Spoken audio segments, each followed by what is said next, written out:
In this video, I'm going to really break down keto coffee for you, including all the science behind this trend that is sweeping the nation. But make sure you watch all the way to the end because I have a secret ingredient that you have probably not heard about, and it is especially important for women.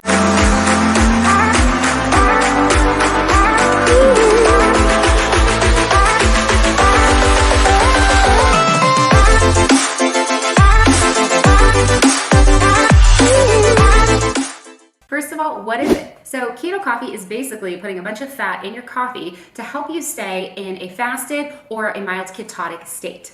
Here's the deal. Unless you're waking up in the middle of the night eating a bunch of food all night long, which you shouldn't be, when you wake up in the morning, you're in a fasted state. That's why they call it breakfast. You're breaking your fast. In that mild fasted state, you are often in a state of ketosis also. So what this means is that your body is going to be burning fat for fuel. It's going to switch over to burning that throughout the night. It's going to burn your own fat if you go long enough without eating. Now, you can stay in this state by consuming nothing, or you can consume fat, in which case your body is going to switch over, burn the fat that you consume, and then switch right back to burning off your own fat again. The only thing that's going to kick you out of this state is consuming something with glucose, carbohydrates, sugar, anything in that realm is going to kick you out of ketosis and switch you over to burning that carbohydrate source instead.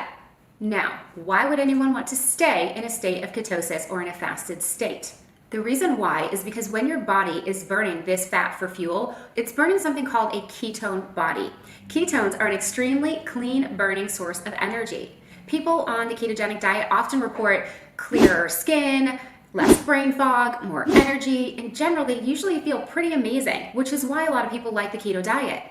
So this is why people want to wake up and drink a keto coffee in the morning. They're keeping that state of ketosis going. Their body is going to be producing ketone bodies, then they can have clean burning energy throughout the day until they're ready to switch out of their fat burning state. So another reason why you might want to drink a keto coffee is it helps you stay fuller longer. The fat that you put in the coffee is extremely satiating. This is a fancy way of saying that you're not hungry. This is a great tool for controlling cravings or even for losing weight. All right, one final reason why you might want to put fat in your coffee is the fat content itself. If you grew up in the 80s or the 90s like me, you were likely told that fat was the enemy. It was vilified when I was growing up.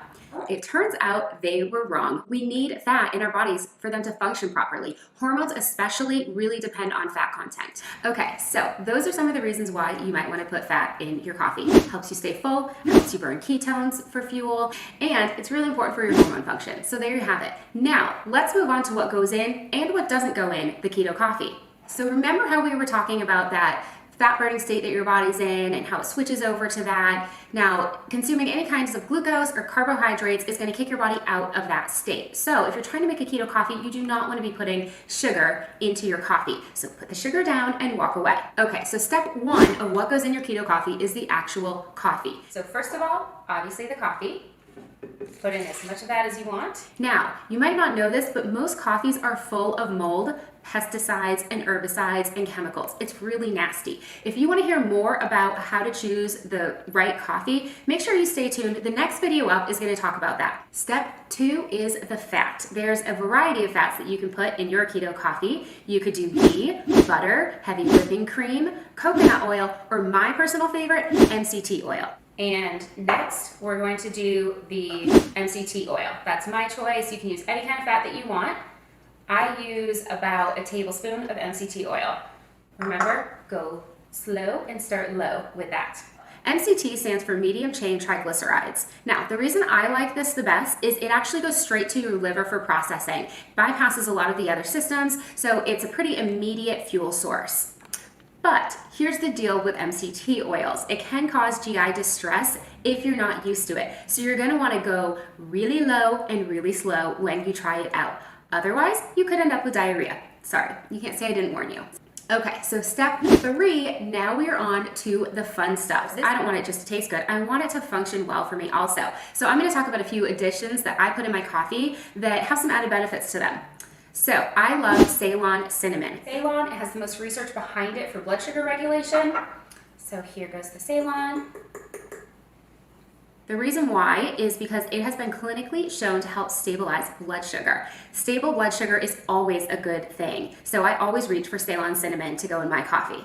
Next up, I like a little bit of sweetness, so I will put in a little bit of vanilla stevia. I like a little bit of sweetness, a little vanilla flavor, so we're gonna add a couple drops of vanilla stevia.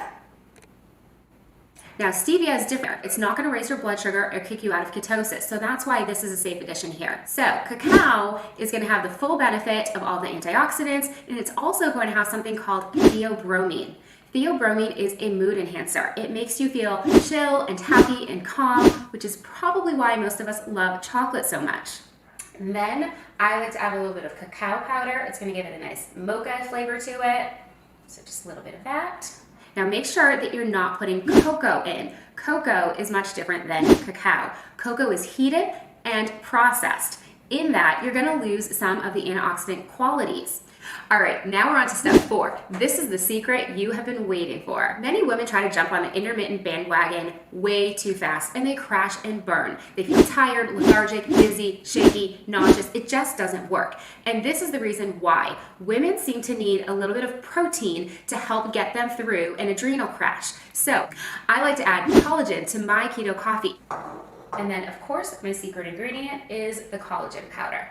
This is going to help stabilize your adrenals, give you a little bit of protein, and also help your hair, skin, nails, and joints. So that is going to provide me with that protein to stave off any adrenal crashes, and an added benefit of collagen is it's amazing for your hair, skin, nails, and joints. So load up on the collagen, ladies. If you've tried keto or intermittent fasting in the past and it didn't go well for you, I want you to try this little addition. Let me know in the comments below how it went for you. I would love to hear if that helps get you through it. 5. This is key. You have got to blend it, guys. You do not want that oil just kind of sitting on the top. That's gross and you're missing the point. Once you put it in the blender, it's going to emulsify the fats. It's going to bind with the coffee and the caffeine, help everything be more of a slow release so you don't feel super hyper and then crash. It's just going to help you stay much more even. So make sure you throw it in the blender. Don't miss that step. And then the most important part is to blend it. All right, the last thing that you need to know is this is full of calories. That's not a bad thing, and it's not something to be afraid of. But you need to know and you need to budget accordingly depending on what your goals are. So for me, this is my breakfast, guys. I wake up, I have a keto coffee, helps keep me stable throughout the morning, go to the gym, after I'll grab a protein shake. But for me, it's my breakfast. I'm not throwing a donut on the side or something else. That would ruin the whole point. It's just gonna kick you out of ketosis anyway. So treat it for what it is. It's basically a meal. There you have it. That is my perfect recipe for keto coffee. Now, if you want a PDF of my full recipe emailed to you like that, make sure you click the link above and you'll get it delivered right away. If you liked this video, click the subscription button and hit that notification bell so you won't miss any other videos. And comment below, tell me what you like to put in your coffee.